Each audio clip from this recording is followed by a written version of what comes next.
What's up, Lions Nation? Welcome to We Are Lions Nation podcast. It is the Bears Lions pregame show. I am the one and only the Soul Man, and that I've missed it. Is the stat man. I wanted to say I was practicing because this is reverse to point at you correctly, and I just totally effed it up right there. I just did. Statman, my friend, how you doing, buddy? How's it going today? You know, it's going pretty good. Been a pretty relaxed Saturday.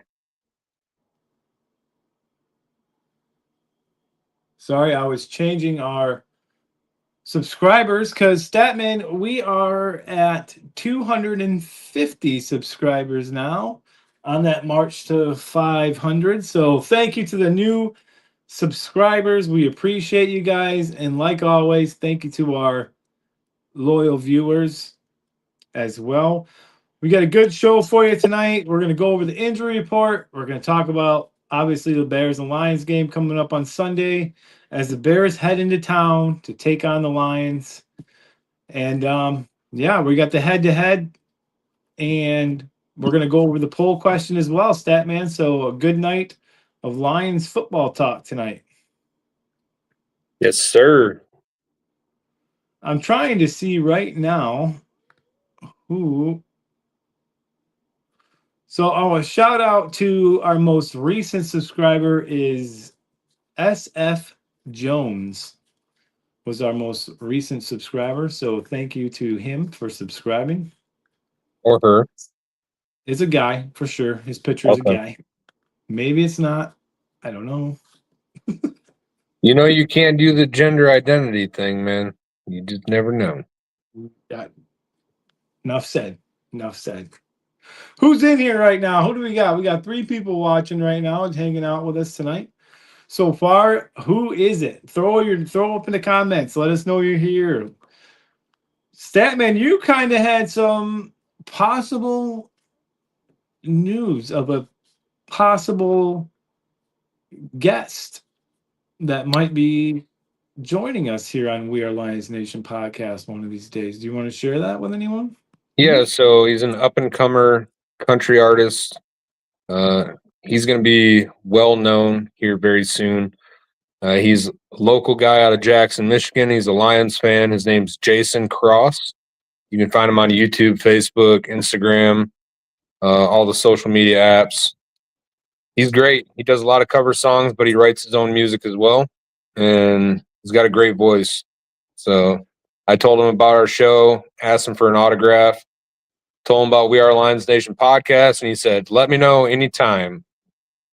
I would love to join. So Grandma Amy in the house says hello.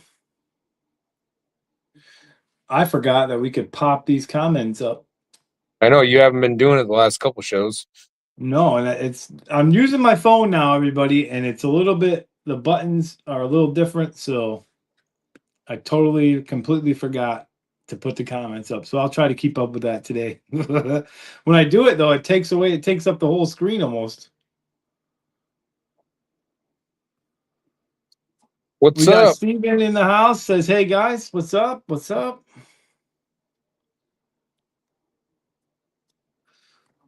Your brother, Statman, your brother missed the last 2 episodes, so he better be here or there's going to be trouble afoot.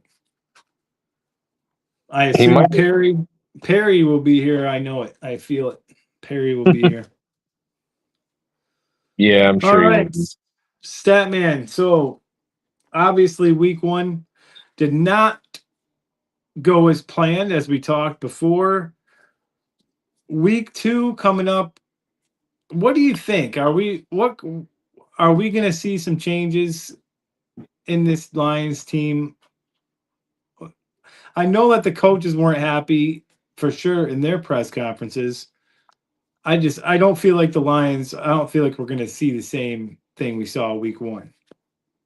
I think the offensive coordinator and the defensive coordinator, Kelvin Shepard and John Morton, I think they're going to do their job. And on top of that, Dan Campbell's getting tired of the questions of whether the offense is failing because they don't have Ben Johnson anymore. Now we get to face Ben Johnson at home in Detroit, give him a rude awakening. Hopefully we come out on top. I mean, I trust in the coaching staff. I trust in our players. So I think we'll get things turned around. I see a close win, but I definitely see us winning tonight or tomorrow. Yeah, I'm hopeful. There's a part of me that just doesn't know. I mean, the Lions played so bad week 1 that it kind of threw me off a little bit. So I'm hopeful that we're going to see that 15-win team come back out and play like we know that they can play. And there's one part of me that's like, that was so bad last week that it's scary almost, But I will say this: the damn Packers are looking pretty damn good on that defensive side of the ball for sure. So, give credit to their defense now that I've seen it 2 weeks in a row. But same sense, our defense didn't play well either. So hopefully we get a turnaround. But like I said, it's a little bit like up in the air. I just can't see us. I can't see a team going that did so well the past couple seasons all of a sudden not be with the same players, not be as good. Absolutely. And Green Bay definitely looks very talented. They look scary. But I still think we could have won that game if we didn't make the mistakes we did in crucial situations.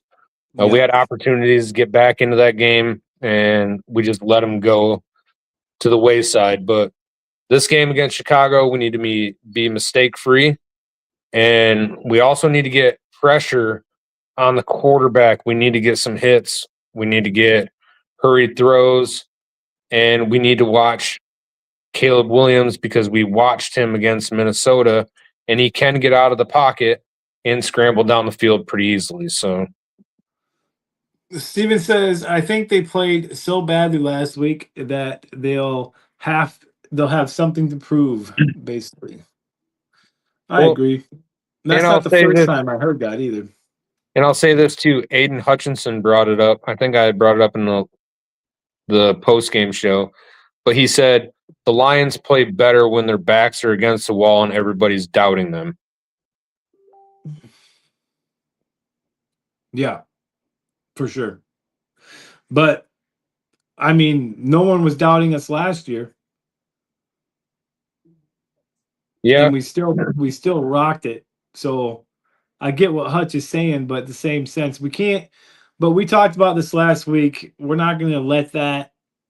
I guess I don't have doubts that we have a good team. It's just, what are we going to see this week? You know what I mean? Like, because that last week performance was so horrible. we scored one touchdown at the end of the game, and that was just garbage time touchdown. Really spectacular catch, but to go the whole game and not score a touchdown, that offense, man. It was a hell of a catch. Hopefully they made the offensive line adjustments for this week, and these guys step it up, because that was our biggest problem, I think, on the offensive side, really. Well, in the trenches in general, defensive side and offensive side, that line play was horrible on both sides of the ball. Our linebackers probably played the best out of everybody, I think, on the entire team. Our linebackers actually played pretty good. Anzalone, Derek Barnes, and Jack Campbell. They made some really nice tackles. They made some good plays throughout the game. I'd say they were probably graded the highest out of everybody. Well, let's see here. Statman, we are going to jump over to so every week, those of you that don't know, we put a question on our We Are Lions Nation podcast Facebook page. If you're not a member of that page and you're in here, go ahead and hop over to Facebook if you have Facebook and join that page.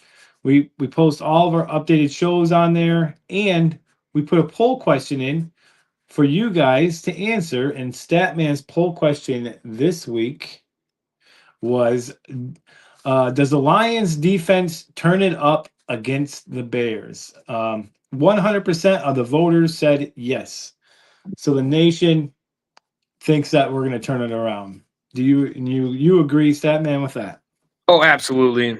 Kelvin Shepard, he looked pretty fired up in all the interviews he's had leading up to this game tomorrow.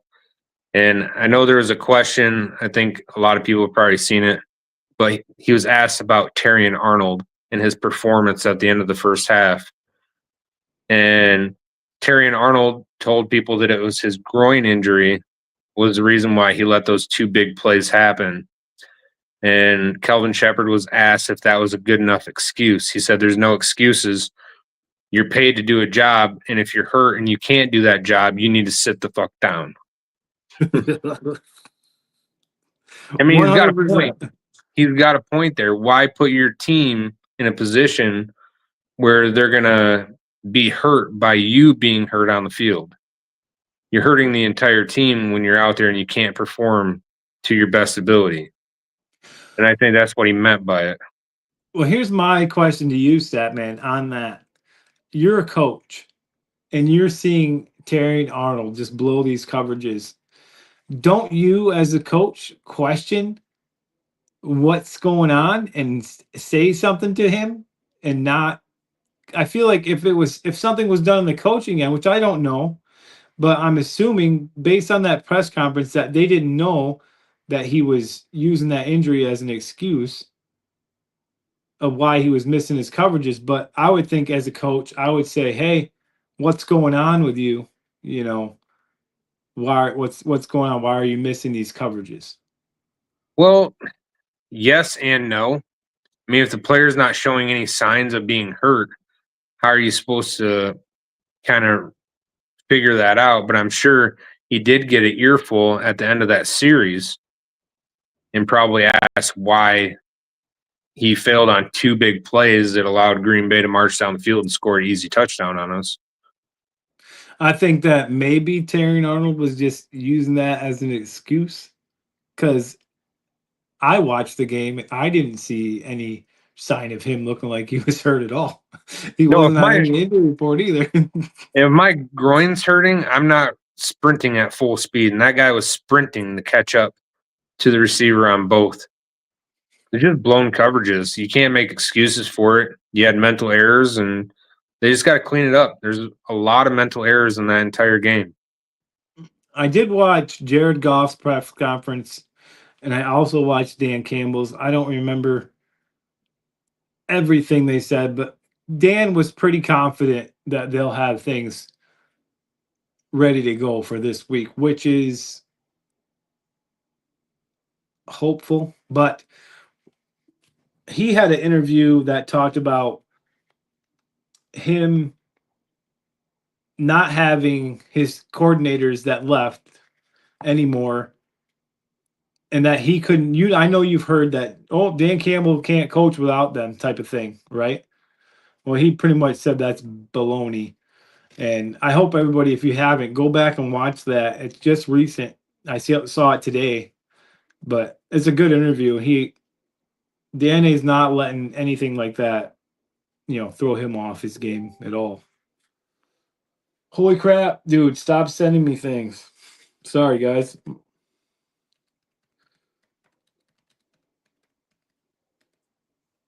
It keeps taking my podcast stuff on my screen is going away because my brother keeps messaging me. Just block them. That's the best way to handle that. Block my brother. Get out of here. So, speaking of the injury report, let's take a gander at the Lions injury report. This is just as of today. We got Trevor Nowalski, linebacker, elbow. He's the only one out. Vikai is listed as doubtful, so probably out.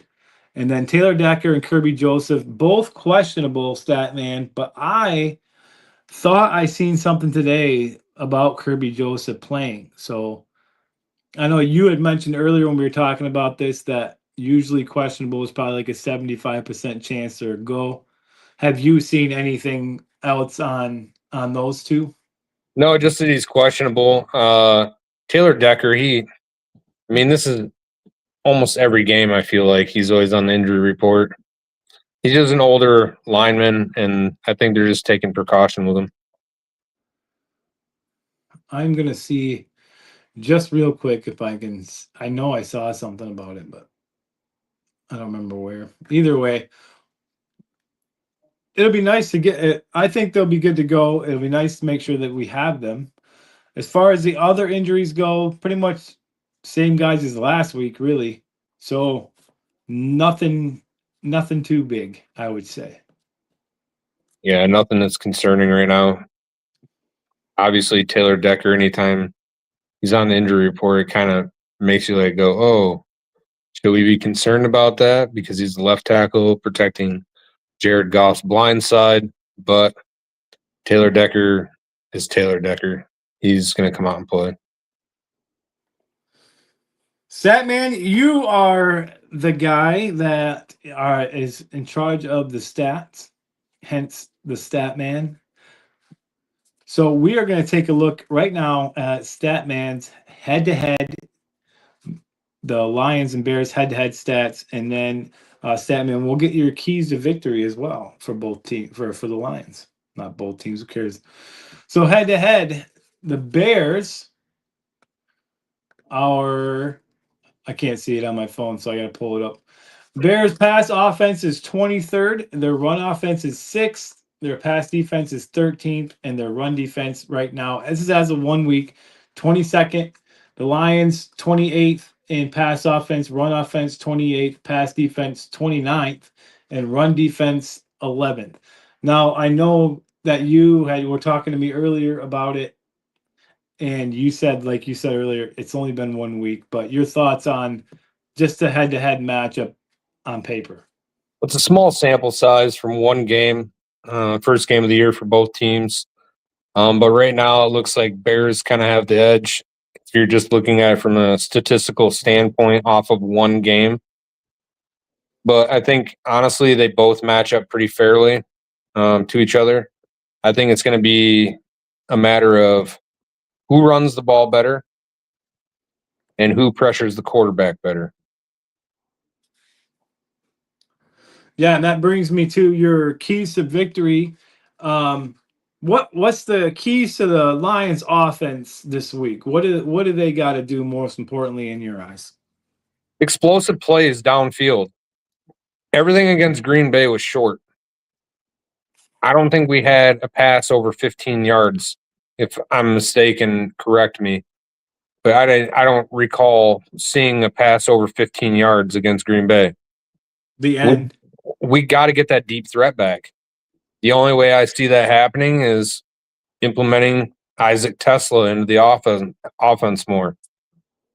I mean, which the word on the street is that he is going to get more reps this week. He's huge, 6'4", 220 roughly, and he ran a 4.40.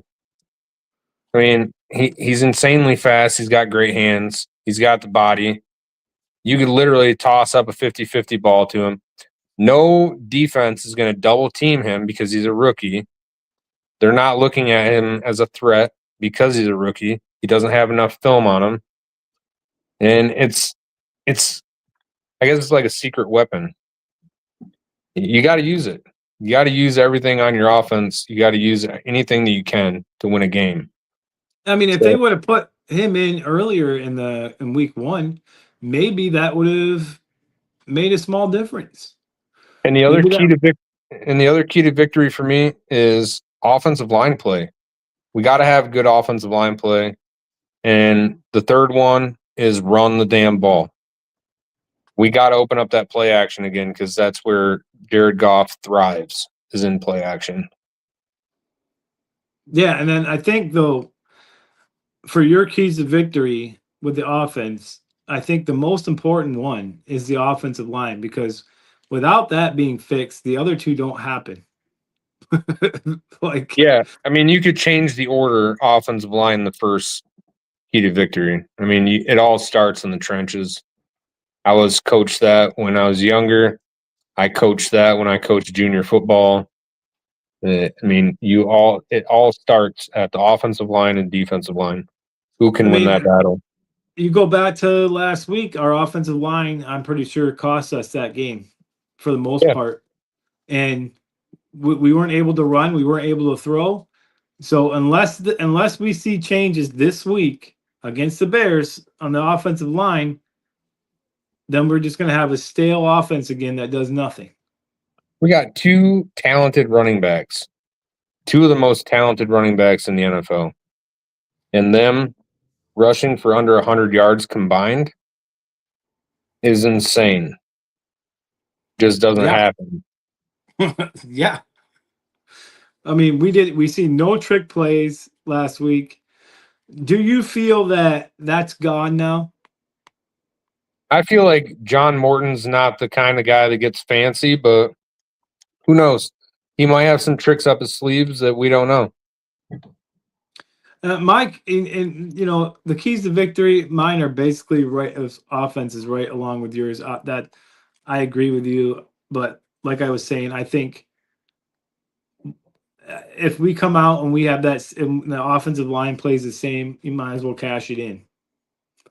Like it's over. Because if our weapons can't do anything, then I mean, we were letting guys free just run right into golf, and that's got to change. Statman, what about your defensive keys? We got to get pressure on the defensive line. We got to get somebody home at the quarterback. I don't care if you bring in a fifth guy, like from the linebacker position, either Anzalone or Derek Barnes. They're both good at rushing the passer. Do some stunts on the defensive line. Do something to switch it up to try to get our guys home, because Aiden Hutchinson was struggling last week. I don't think he had a single hit on the quarterback besides when he got that penalty for laying out Jordan Love on a block, which I think was a horseshit call.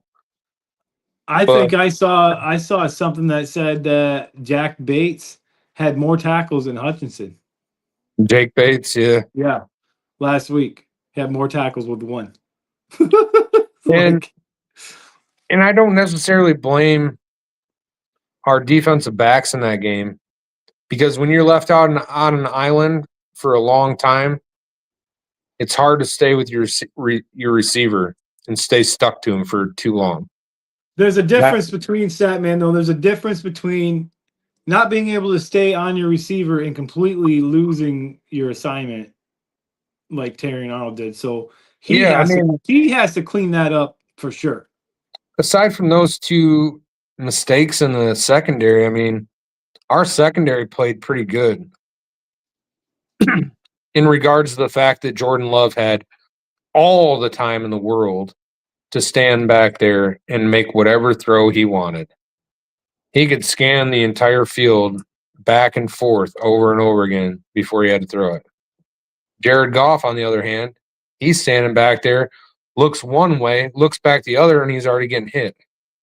Or he's already got a hand in his face. He had time to basically go to his check down or throw it short quick. Which sometimes you have to play that way, but we shouldn't have to. If we had better offensive line play, you won't see that kind of stuff. We need to be able to hit St. Brown and Jameson Williams downfield, but you got to give them time to get down there. And if you don't have time, number one, protect the quarterback. Number two, get the run game going. Because once Jahmyr Gibbs and Montgomery get going, Jared Goff's going to be able to throw all day. All day. Well, that's defense, why. Go ahead. That's why on the defense, you have to get that pressure on our opposing quarterback. And that's why it's the key to victory. And that's exactly where I was going, too. We have to be able to disrupt Caleb Williams. Just disrupt him, get his timing off. He'll get frustrated and start making mistakes. Look, I know they got DeAndre Swift in the backfield. I like our linebacking core a lot. I'm not too worried about the run as I am as Caleb. I feel like last week the Lions got beat in the air pretty bad, almost right out of the gun. That we can't allow 50-yard passes over and over again. Like 2 plays are in the red zone. Like we can't have that this week at all. Especially another division matchup back to Yeah. back. When we were undefeated last year against our division, when we started the Yeah, and season off 0-1, we can't go 0-2. We got to get from this the game. from the looks of it, it looks like the Packers are going to be some competition this year. And we can't fall behind now or we won't catch back up. Well, Minnesota's 1-0 in the division now too, beating Chicago last week. We got to see all the teams in our division play last week, and we were the worst one of them, hands down. The worst one. We Horrible. definitely played the worst. I don't think we're the worst talented team. No, that's not what I I think was we're a feeling. top talented team. I think we're one of the best teams in the league. We just got to figure it out and get it together because we got a long season ahead of us, and we got to figure it out sooner than later. And I hate saying that this is a must win, but I feel like this is a must win tomorrow. Yeah, but what does it say if we come out this game and we do the same thing? That would be mind blowing to me because the talent we have should not play at that level. We've seen the level that the Lions can play at. Oh, yeah. We've seen the level that they played at last season without Aiden Hutchinson. And I know I talk about him a lot, but you bring Aiden Hutchinson back, he is a monster. And for him to be a non-factor in a game, either kudos to the offensive line of the Packers or not kudos to our defense and our defensive coach for not changing things up and getting things right. You know, either one of those two, something happened there because a guy like Aiden Hutchinson doesn't get stopped that often. I don't know. It's scary, but I can't see the talented team that we have doing this again. If they do, then I think I know it's only week 2, Statman, but I think there's some cause of concern there if we don't go in and win this game. Yeah, that's why I said I hate to call it a must win, but I think we need to win against Chicago to say that we can at least beat Chicago right now because we go 0-2. Then you start going down that whole path. Oh, is Aiden Hutchinson still bothered by the leg? Or is Dan Campbell's coaching decisions not good enough for Detroit? And then, oh, you know how it spirals out of control. The questions come up for everything. Maybe we need a new general manager. Maybe we need a new team president. Oh, we need to sell the team. Fords need to sell the team. Well, we had that. We already had that after week 1. But you know how it is that the Lions fan base, like the negative fan base. I'm not talking about the true fans. I'm talking about the bandwagons that they love us when we're winning, but they absolutely hate us and despise us when we're losing. Yeah, and since we're on that, I want to make just a quick note here. I post after every show, I post a lot of videos on TikTok and YouTube shorts, right? One of the comments on there was referring to Wednesday's show. And when I was talking about all the fans left the Buffalo game and what Josh Allen had said, I wasn't saying anything negative about any certain people. I was just saying that, you know, a loyal fan, it put me in that situation, Statman. I'm at that Lions game last week. I'm still there at the end of the game. I understand that sometimes you got places to go. But at the same sense, if you had a place to go, that you're telling me every one of those fans had somewhere to go? Like, really? Yeah, and there was one particular fan that took offense to it because she had a funeral in the morning and she didn't want to be out too late and then complain about the ticket prices. I mean, And that's not what we were referring to. I know, and I cleared it up in the comments. It's not what we were meaning. We're talking about the people who call themselves true fans and just leaving to leave because they thought that the Bills were losing. If That's you're what a we're fan, targeting. I'm not going to sit here and tell anyone what type of fan they are, but we've been around long enough where we know there are some fans out there that ride the teams when they're doing good, and the second that they do bad, they're not about that team anymore. And what do we call that, stat man? Bandwagon. Exactly. That's basically what we were getting at as far as that goes. Like, I'm just the type of fan, I guess, that would, like last week, I would have stayed for the whole damn game. I would never left. Like, Us two I are get, probably two of the most true blue and silver Lions fans, aside from going to every single home game there is every year. But, the prices of those tickets, not cheap. And to be able to afford that as single fathers like we are, not easy to do. So I guess I just wanted to reiterate my point of, if the quarterback that's playing the game can tell how many people left the stadium, then obviously a lot of people left the stadium. You know what I mean? Like, that's and I what I was doubt trying to point out. and we doubt every one of them had something important to leave for. The Right. one particular fan kind of got on us because she had, family stuff, a funeral, and this and that going on. I get that. Things happen. But you're not going to tell me that every single one of them fans had something that important to leave for. I wouldn't leave just on the basis of the amount of money that I spent on the ticket. Get your money's worth. Stay I until the remember last second. I remember, I don't know what it was. My dad took us to one sporting event when I was young, and we only stayed till halftime, and it completely blew my mind. Like, what do you mean we're leaving? Like, what? We just got here. Like, I did. thanks for bringing us, but what the heck? We didn't even stay for the whole thing. But I get it. I don't want to. I didn't want to get off track, but that's been bugging me since I saw it. And we never mean to. We're just stating our opinions. And I was just saying a comment about what Josh Allen had said, your guys' quarterback over there in Buffalo. The guy that wins the games for you. He called you out. I was just repeating what he said.